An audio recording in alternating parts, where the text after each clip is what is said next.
Okay, pungkot ang mga igsoon, nakapungko na. Medyo ka na ako ang panba, ako ang mind, yung mga pangitabo na hapon. So, although nag-assign ko mag-pray, pero nakalimot ko. Kasi lang discretion.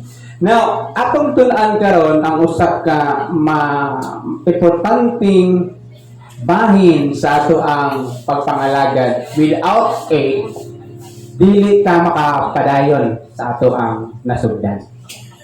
Now, according to Psalm 92, kung ato din sa hinahinayon ng ato ang sabton, ingon sa pulong sa Ginoo na ang matarong success sa word na flourish. Doon na ang may, no? Amin na gada ay flourish di Maya. It means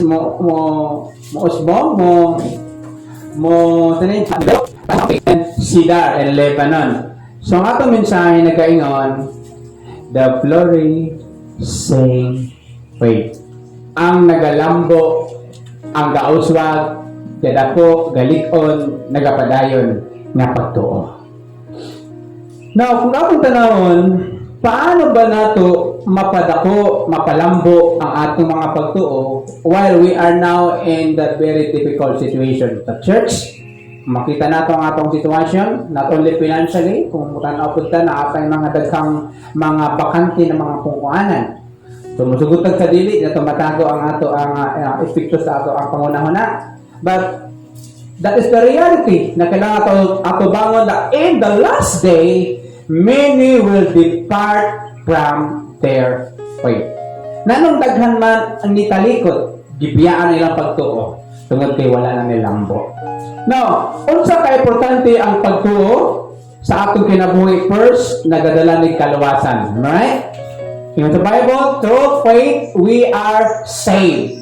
Ephesians in chapter 2, 8 and 9. Next, ang atong pagtuo, sama magod ni sa mustard seed, pinakagamay sa nga binhi, pero pagdako niya, tanan ng mga kalanggaman dito bato. It means, ang atong pagtuo, once na ato ani sang i-cultivate, ato ani ma-activate na to, mudako ni sa. It can grow o kaya ni mo mutuo even sa difficult situation na ang Dios maga-provide. Ikatulo, ang pagtuo mauni ang foundational vital sa usa ka church. Pag ang church wala na pagtuo, dili na sa makalahutay o makapadayon. No, naay mga principle. Unsa gani moingon tag principle? Mga prinsipyo, basihan, standard. Kung unsaon nato o makit-an na ang atong pagtuo milambo na o midako na. Hello. Now in verse 12, the righteous shall flourish like a palm tree, and it shall grow like a cedar in Lebanon. Duwa ka figurative language na gigamit o duwa ka words na gipaanggit ang atong pagtuo sa palm o sa cedar. Ang palm tree moabot isa og 50 to 100 years. Depende sa pag-cultivate. Moabot po sa Mexico ang ilahang palm tree moabot og 500 years. It means gipaanggit kay ang atong kinabuhi according sa Bible we only about 70 or 80. But si Moises na nag-ingon ni inabot sa 100 pila 20. Unsang purpose na unsa ay gibuhat nang niabot sa 120? Tungod sa iyang obedience. Tanaw to karon 40 pa lang, ang uban 14 nawala na. But if we obey God, kaya sa Ginoo ipulong atong kinabuhi. The palm is about 50 to 100. Mao na sa ang ginakwaan sa ilahang oil. Mao na sa ang gitawag nato na national treasure sa Israel, ang olive oil. Mao na ginagamit nila sa ilang panahon, sa ancient times, ginagamit sa suga, ginagamit sa pagbihog kung magpili sila og hari, o mao po siya ang ginagamit sa pagluto. Di ba dito sa Pilipinas, asa ginagamit ang olive oil? Ang mga kaning, pero tangpalan sa no, kay mahal sa kaayo. Ingon ana ka precious ang olive oil.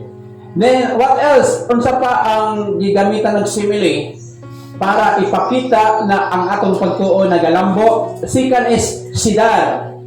Asa niya makita kasagaran according to the Bible in Lebanon. Next, pila ka tuig ang kaya ikuan sa sidar na kahoy. Depende sa yuta kung medyo hina sa 100 to 300 years. But mostly, kung tanaw na to in Japan, yakisama, ang ilang cedar tree ni abot of 2,000 makaya sa 7,200 years. But in Lebanon is only 1,000 years. So, ingon ana, pag-describe kung mo grow, mo lambo, mo ma-develop ang imong pagtuo, makahimo na makalahutay ka sa pag-serve kay Lord. Pila ba katulad itong kinabuhi sa kalibutan? Kaya ba 100 years sa pinakabubo nga pag-calculate sa kinabuhi sa palm? Di ba ang palm, precious na sa kayo, di ba? Na ako dry example, pero wala ako nadala. Manang ginagamit multi sa mga Christian na nag-pray sa mga masakiton. Mao niyang gigamit sa Book of James in chapter 5 na ipatawag ang mga ansyano din haplasan og oil. Dili tong oil na pangluto, kundi palm oil na siya. O olive oil, okay? Now, tanaw nato ang unsa man ang mga principle para mulambo mo dako ang atong pagtuo. Number 1, in verse 12, kinanglan nato ang consistent living. Unsa ba ang consistent? Hello? It is acting na nagalihok sa na nagapadayon even although overtime. Kung siya ang the same as overtime. It means consistent mapadayonon ang imong pagkinabuhi sa imong pagtuo. Kinsa mga example na atong makitaan na they are continual in spite sa mga difficulties. Number 1, si Joseph. And Genesis 39:21 to 23, ato ang makita ang kinabuhi ni Joseph even in the prison. Bisan naasa sa prisuhan, na bisan wala tayo sala, gi-accuse sa asawa ni Potiphar na rape siya. But ang tinuod ana gitintal sa pero wala sa natintal. Tungod lagi sa iyang kaambungan, pagkamatso, tanan guro sa ginapangita sa babae sa lalaki na kay Joseph at that time. Pero wala niya gi-entertain tungod sa iyang kahandog sa Ginoo. That's why na-praise siya. But in spite na nasa sa prisuhan, ang iyang pagtuo wala gihapon nag-decrease. Kung atong talawon ang Book of Genesis na ay duwa ka mga sinaligan si Pero, ang isa tig panog tinapay, ang isa po dala og wine, tanan sila na priso din nagdamgo sila tungod sa pagtuo ni Joseph na interpret niya ang isa gibitay ang isa gipromote. At the same time, unsa ka ang pwede makapapriso sa ato not in physical form. Hello, worry, kabala ka na to. But kung naa kay consistent living, naa kay mapadayono na pag ginabuhi mo pagtuo sama kay Joseph, maabot ang panahon, i-promote ka sa Ginoo. In spite sa sacrifices ni Joseph, sa iyang gitawag nato na moral o integridad, niabot ang panahon na nahimo siyang governor. Gusto ba kay promote sa Ginoo? Ang kiana dapat mulambo ang imong pagtuo. Dapat mulambo ang atong pagtuo. One day maabot ang panahon ang itugod sa Ginoo. Kaya ako isa sa mga dreams ako, Lord, I pray for soul service. But only in the timing of the Lord. And the second example is Stephen. Ang pagtuo ni Stephen nag-flourish, nag-develop, even in Acts and chapter 7, 54 to 66. Even nag-martyr siya, nag-martyr, gipatay sa tungod sa iyang pagtuo. Gibato sa whatever diya. But nakahimog gihapon siya sa pag-testify. Nakahimog gihapon siya sa Panginoon, Lord, ayaw isipa kanila ang ilang sala. Even na ginalabay na siya sa dagkong bato until namatay sa mingan po yun siya pagtayahang Ginoo, receive my spirit. So, can you imagine? Nagpisa ginalabay ka istorya, ginalabay ka sa mga dilitama ng mga issue, nagapadayon gyapon ka na nag-praise o kaya gyapon mo pasayloon katong mga tawhana. Mauna sa ang consistent living na nag-flourish ang ilang pagtuo. And next is si Apostle Paul. Even in the severe persecution And 2 Corinthians in chapter 4, 17 to 18. Grabe ang mga pag-persecute ni Paul at that time. Pero nagapadayon niya kung saan nagapamuhat. Ikaw, kung saan ba imong persecution ka?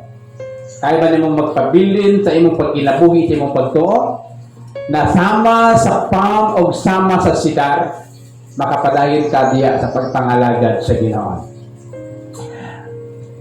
Even in the book of Hebrews chapter 11, may mga example diya ang mga men in the ancient o mga patriarchs, the same time sa mga difficulties, nakapabilin sila sa ilang pagtuo tungod na sila consistent living na ilang ikinabuhi ang ilang pagtuo diya sa Ginoo. A faith flourishes in proportion to our total dedication to Christ. Ang atong pagtuo mulambo lang, mudako lang, mahimo lang siyang muuswag kung ang atong gitawag na pagdidikar sa atong kaugalingon kay Kristo sa matag adlaw, then makapadayon ta sa pagkinabuhi sa gusto na ikinabuhi sa tuwa sa atong Diyos. Verse 13, those who are planted in the house of the Lord shall flourish in the courts of our God. So I remember 1 John in chapter 2 verse 19. Sila na atong kauban o karon di nato sila kauban na kay dili nato siya kauban. Pag wala na daw sila sa ato dili sa nato mga kauban. It means kato mga tao na nakita nato, nakauban nato for many years din nawala na, it means wala jud sila gi-desire na gitanong sa Ginoo kung asa man kita karon. Kato di ka matingala, bisan pa sa ato mga garden, na atay mga flowers o naay mga sagbot. Unsa ba atong pilion? Katong flowers o katong sagbot? Unsa ginahimo sa mga sagbot? Ginaibot. Ang mga flowers, ginakuhaan ng mga dili importante na mga sanga. That's why naay mga pagbadlong, naay mga pagmaymay sa sakit ang wali, sa maglagot sa nagwani, sa naay mga encouragement na atay mga ginapahimo sa tuwa na makatapag sa tuwa usahay maglagot ta kay sa pakilamiro man na, di ba? Di ba? At the same time, because sa bawlan, because sa pag-atiman sa usa ka tanom, hinanglan gid sa i-cultivate bugol kalo ng yuta, diligan. At the same time, pag wala na sa atong kinabuhi, walay mo badlong sa tuwa, walay mo mugiya sa tuwa, it means makapangutanan ka. Parang dapat ba ko sa Ginoo? Kung wala na ay mo badlong sa imuha, na ay magbisita sa imuha, na ay magmaymay sa imuha, even sakit ang mga pulong, nagapakita na love ka sa Ginoo. And number 2, principle na ang imo o ako ang pagtubo na galambo is church involvement. Hello. Unsa pa ang word na involvement? It is the fact or condition that being with, participating in something. Ano participating in something? Mauna sila ang nagalambo ka ng mga tao na nagpagamit sa Ginoo. Sa unsang pamaagi as long na magpagamit ka sa Ginoo without looking kung naabay ihatag, naabay merinda, naabay bayad, then ang Ginoo ra na muhatag sa imo sa panalangin na di nimo kaya una-una. Ephesians chapter 3 verse 20, more than we ask, more than we think, ang kaya himuon sa Diyos yung kinabuhi. Hello? Those that are planted in the house of the Lord shall flourish. Ang mga gitanom sa Ginoo sa iyang panimalay, magalambo. Hello? Okay na mo diya? Those who are planted in the house of the Lord shall flourish in the courts of our God. So, importante kayo, dako kayo sa bangin, dako kayo sa connection sa tuwa, ang pag-involve sa church, o sa mga buluhaton diha, o sa may mga trabahon diha, makahatag ng kadasig sa imuha na nakahimon. Mula kasagaran, maluyat ka, kaya wala tayo ginabuhat, kung di lang gusto mapa-involve. Di ta gusto hassle, di ta gusto samuk-samukunta, mula akong pagtuod, dili ma-exercise. Hello? Ay gusto na to ka ng, ano lang, mediocre lang, na wala tayo himuon, okay na mukhaon ka, pag-abot sa challenge. Kaya dili, may mga panahon nila gamiton sa Ginoo ang challenge para imong pagtuo, imong matikang. Amen? That's right, gamita. Kung sa man kalisod yung sitwasyon karon, kung sa man ka may kayong ka Lord, dumakaya pa ba na ako ni? Financially, murag lisod na gamay. At ayaw kalimti na ang Diyos mag-provide. Pero ayaw kong kalimti na kinanglan ka sa church. Tanaw yung mga katubad. Kinahanglan ka sa church. Ingna sa kinahanglan ka sa church. Kung isa lang katao ang mo trabaho, mahimo man. Pero how about kita? Nindot ginanaatay mahimo, di ba? Nindot ginanaatay mahimo, bisan unsa nga butang para makatapang ta sa bulhaton sa Ginoo. It is the second way, or the second principle na lambo, mutubo ang ato ang pagtuog.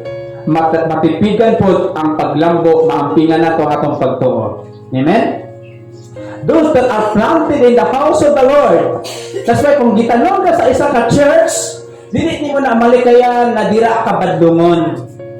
Dira ka masakitan. Dira ka ma-offended. Dira kung ka usahay mang luod. Ay, di ka gitanong.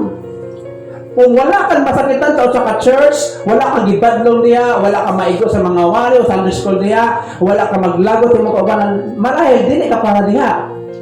Pero kung napili mo, grabe ni kapudlay niya, na pinaglagi mong balay, musapor dito sa mupaktas na lang. Because na ay something na ginapabuhat na Ginoo sa imo na dili mabayran sa lapi ang bunga ni Hana. Amen? Kung gusto ka mulambo imong pagtuo, gusto ka na mudako imong pagtuo sa Ginoo, na even negative ang situation, kaya nimo positive mong panglantaw. Church involvement. Pag i-approach ka, baharag kurong o kulba kamay, sige lang. At salamat na gitawag ko, gitagam ko opportunity na magamit sa balay sa panimalay, ay sa ato ang Ginoo. Di ba kasagaran sa balay ang wala ginapatrabaho katong mga kuan na? Bisita. Pakiabot mo sa balay. Uy, kinsa man na yung dala? Ay, friend ako ni, pag-aga na. Di ba ito lahat, no? Pero sa nakakasap ka naman, nalisot po kayo, nagkakaot, ay, number 1, patuwa sa lamesa. As a member of the family, hindi na kailangan personal mention din ka. Pero kung bisita ka, maula mo ka matuto sa lamesa kung magkaon sila. Wala mo ka tawagon. Gawas kumalintan ka, kasi minsan na lang ka. This is the church. We are no longer visitors in this church. We are part of this church. Managlahi ang atong talent. Managlahi ang pwede ni mo mahimo. Di man tayo pwede sa mag-lay, pwede man mag-decorate na dili na kaya sa uban, pwede mag-arrange sa bangko. Pangitaa, kung asa ka pwede na malipayo na ginabuhat mo. Hello? Pamaagi po na imong pagtuo mo lambo. Kaya, nag-function eh. Di ba ang lawat pag wala exercise? Luya? Pag wala ginahimo-himoon, dali lang magkasakit, dali maluya. Bising mong pagtuo, pag wala challenges, dili mo ma-exercise, dili mo ma-develop yung pagtuo sa Ginoo, hindi ka gusto na ma-involve sa mga bayaran nila, hatagan nila. But partner na sa ato ang kinabuhi, bisan sa gawas o sa eskwelahan, muabot magyapon ka. Labi sa simbahan, may hitik pa na. Basta para sa Ginoo, dapat na kay pagtuo, ma-involve ka sa mga labi na ito lato ang church anniversary. Amen? The house of the Lord is speak of the people. So kita ang house of the Lord, kita ang gitanong diri sa church para ma-involve o magpagamit pero ang bunga na mulambo ang imuhang pagtuo. Amen? And next and but not the less, verse 14. These shall still bear fruit in old age. Naay mga nasod na ang ilahang mga Kristohano na nag-serve is about 50 to 60 up years. Pero kana sila, mga professional na sila. Mga teachers, mga doctors, ang mga engineers. Pero malipay sila mag-serve.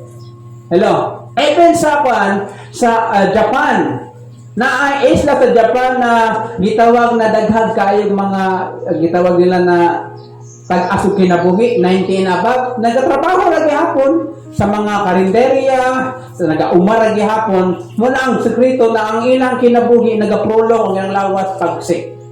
The same to church. Ikatulo, the principle of a flourishing faith is constant sharing. And verse 14, they shall bear fruit in old age. They shall be fresh and flourishing. Mana basta na nagatigulang nagkwapa. Nanabra ato ang mga edad.